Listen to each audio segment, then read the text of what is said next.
After years of waiting, LEGO Ideas has finally introduced The Office as an official LEGO set. Part of the reason it took so long to get here is other companies held the license to make building brick The Office sets, including the beautiful Knock Office. Now, LEGO is asking $120 for this set, and this review will help you figure out if that $120 is worth it for you. Now, for that $120, you're getting 1,164 pieces, and if you're new to LEGO, because, you know, The Office brings in some new people, I'm sure, price per piece isn't everything, but this does hover around that 10-cent per piece mark that a lot of LEGO fans use as a justification of whether something is worth the money or not. So from that perspective, a lot of people look at this as a good value. Included in that is also 15 minifigures for the set, which is an amazing number. It's so many, and we'll talk a little bit more about that here in a minute because it might also not be enough. The back of the box shows off a ton of fun scenes from The Office, some classic memes from over the years that you're going to be able to recreate with this set, and that we'll recreate in this review. With a total of 15 minifigures, the Office set suffers from a problem that perhaps no other LEGO set in history does.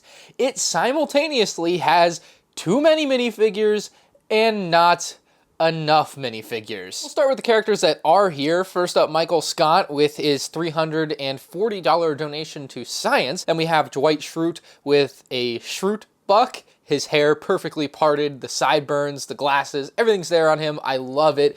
You'll notice most of these figures don't have leg printing. I think that was a compromise to be able to have so many figures in a set. And I think at this point I'd take it because like most of these figures are just wearing normal long work pants anyway that don't need any real detail. But moving over, we have Jim and Pam, great couple. Jim has his letter to Pam and Pam is holding the pot that the letter was hidden in. The other thing about Pam is she does have dual molded legs. She is the only one with special legs in the entire set, so just something spicing it up on her character in particular. Next up, we have Angela with the bat behind her. Her cat is also included, but the cat is in the office. We'll get to that. Her accessory tile, one of the many funny ones in the set depicting Legoized babies playing musical instruments. Moving on, we have the Happy Birthday Kelly cake, but Kelly is misspelled. Kelly and Ryan together there, Ryan with a cell phone. Moving on, we have Oscar and Kevin. Again, two minifigs that nail the look of their characters, and specifically with Kevin, you do get a giant bucket of chili that can be spilled. And it, honestly,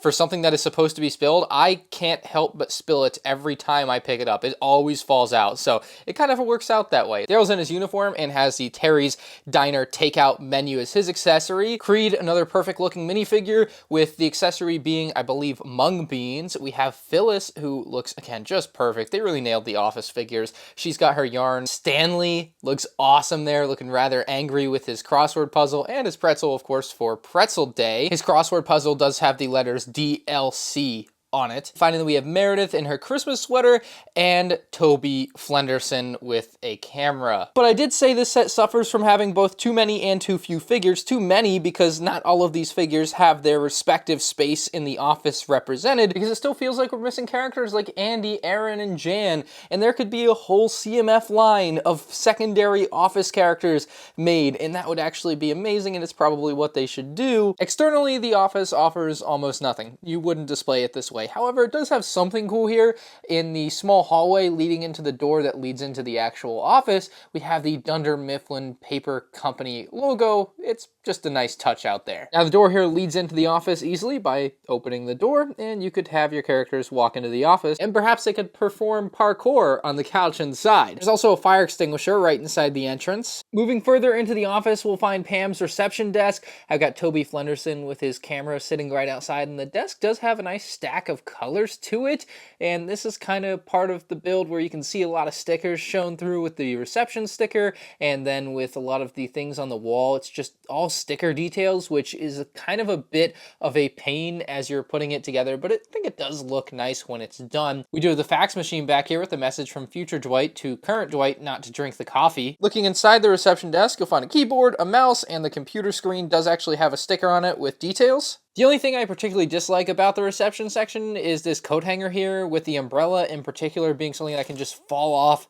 super easily, so a bit annoying. Our next section is accounting, which is rather lackluster. They don't really have much of accounting other than some of the drawers over here, and within one of these little cubbies is Angela's cat. It's a pretty cute Lego cat and just adds another meme from The Office to this set hidden within. I also gotta say the builds for the folders and papers that are organized above the drawers look great, and we have a sticker for the Dunder Mifflin paper pack there, which I think looks pretty cool. To the right here is probably one of my favorite mini builds in this set with the Copier. You can even lift this piece up to put paper within to be copied. Like, it's so cool that with like 20 Lego pieces, they've made a really good representation of the Copier from The Office. Speaking of memes, as you might expect, Jim and Dwight's desk space is full of them, starting out with the stapler in Jell-O. Looking down onto Dwight's desk, we can see Dwight K. Schrute on his name card. We also have that Schrute buck that he was holding. And if we remove a piece there, you'll notice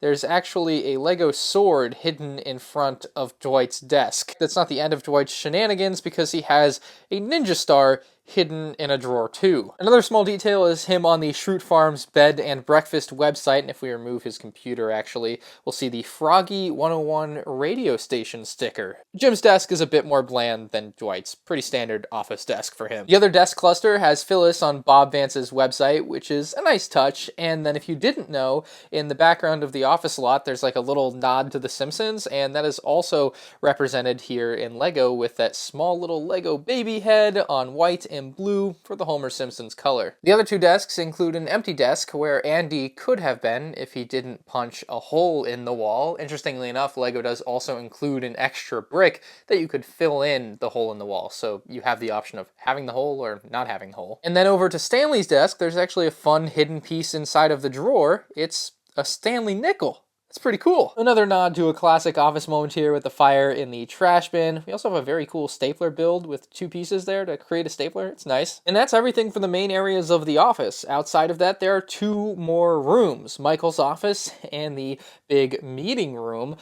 Outside of those rooms, we do have the blinds, and in some cases they are open, and in some cases they are closed. They also seem to have this weird bubbly texture to them with just normal applications, so they can look a little bit awkward. Starting with the meeting room, it should be noted that the door can open to the inside, but we'll close it back up. We have the "It is your birthday" sign at the top, but they also, for this particular room, include a few interchangeable tiles for different things. If we take that off, we can also place on the Diversity Day Take Two tile. Now within we do only have 6 seats, and I think in the actual show there's a lot more than 6 seats there, but for the space that we have, I think it represents it well enough. And then at the front of the room we have the whiteboard, which is kind of an interesting build here, you can see, but it just says don't, and then it also says don't bother Luke. And then this does also include another interchangeable tile, however it's a little bit more difficult to interchange because you have to take a few pieces off versus just taking the tile off on the other part. Then at the back we have a TV with a VHS tape on the bottom. The VHS tape is actually printed, but the TV does have a sticker on it where the DVD is just hitting the corner perfectly. It also includes interchangeable tiles with actual TV scenes on them. It's one of the most fun parts of the build to me to have these different scenes to be able to swap out on the TV, but that's the office room. That leads us into the final and most important part of the set, Michael Scott's office. The door, much like on the meeting room door, can open to the inside. However, that doesn't give you a lot of access, and it's the only part of the set that is walled off on all 4 sides. So to combat this, Lego made it so that you could just pull the whole office out to be its own section. So I don't think I would want to display these sections separately, but for ease of access, this is a great feature. The inside wall of his office has some nice decor, plus the Dunder Mifflin golden ticket is represented there on that tile piece. He's got his world's best boss coffee mug that is printed, plus he also has his Dundee on the desk. He's also currently receiving a call from Jan. He's got the sticky note that says, "Hiya, buddy," and on his computer he's trying to transfer some MP3 files. Also inside of his office is a certificate of authenticity, the American flag with the bald eagle. We have the megaphone, a map of the area, the globe, and there's a few seats to have some guests sit in while he scolds them or talks to them about whatever he might have to talk to them about. You can recreate some real classic scenes doing that. If anything, I would take out the lamp just because it makes the whole office feel cramped. I think it just flows a lot better without a lamp in the middle of his walkway, but otherwise I think this whole thing is really nice. I think there's some really fun details in such a small space here, and there's just one more hidden thing. This is the stickered tile they threw inside the bottom drawer of his desk. For $120, this is a must-have for anyone that's a fan of LEGO and The Office. As someone who's watched The Office a ton over the past few years, I was stoked to hear this was coming out, and the execution of it couldn't have made me any happier for the price. It's something that they could potentially do add-on builds in the future for, or a CMF series for, but honestly, I just don't expect that sort of thing here. This may very well be a standalone set for eternity, but at that, it does stand alone well with the 15 characters, and it's something that I think a lot of people can really appreciate for their display and create some fun stuff to add on to if they want to do that themselves. This is almost literally a perfect LEGO set, 9.9 out of 10. Let me know your thoughts in the comments section below. If you enjoyed the review, hit the like button and subscribe to the channel for more awesome LEGO videos. See ya!